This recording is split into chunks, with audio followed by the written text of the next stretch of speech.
Jadi BUMDes di Aceh Barat sedang bikin usaha simpan pinjam untuk pemberdayaan ekonomi produktif. BUMDes itu apa? Badan Usaha Badan Milik usaha Desa. milik desa. Badan Usaha Milik Desa. Ya, yang di Aceh Barat ini sedang bikin usaha simpan pinjam untuk pemberdayaan ekonomi produktif.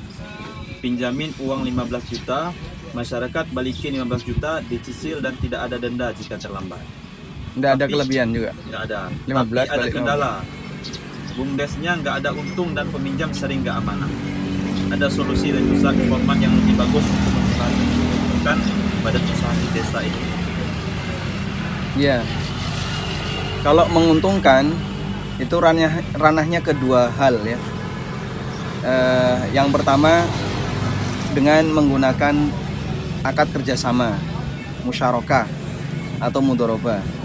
Tapi ini cukup rumit karena untuk bisa melakukan akad kerjasama itu salah satu di antara syarat agar bisa dapat untung adalah pihak penerima modal itu teredukasi dan orangnya amanah, sehingga nanti dia bisa buat laporan perkembangan usahanya, kemudian sampai berapa nilai bagi hasilnya.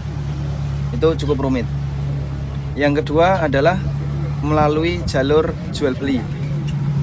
Dana dari BUMDes ini dijadikan sebagai modal untuk penyediaan barang-barang yang dibutuhkan oleh masyarakat.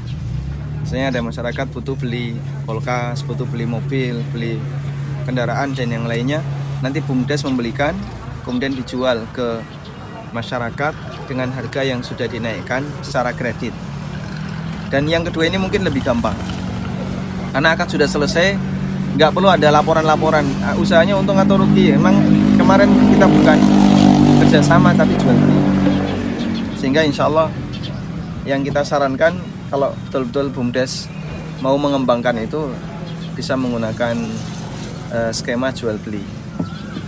Jadi BUMDesnya beli barang sesuai permintaan masyarakat, kemudian dijual dengan ada kelebihan, ada margin. Terus untuk jaminan keamanan utang, saya juga punya komunitas yang semisal kayak gitu ya di Jogja, membantu kaum muslimin yang terlilit utang di bank. Kita kasih pinjaman kepada mereka untuk melunasi utang bank, tapi mereka nanti nyicil ke kita, tidak ada kelebihan. Nah, karena ini uang masyarakat, akhirnya kita setiap mengeluarkan uang minta jaminan, entah sertifikat atau BPKB atau yang lainnya yang senilai.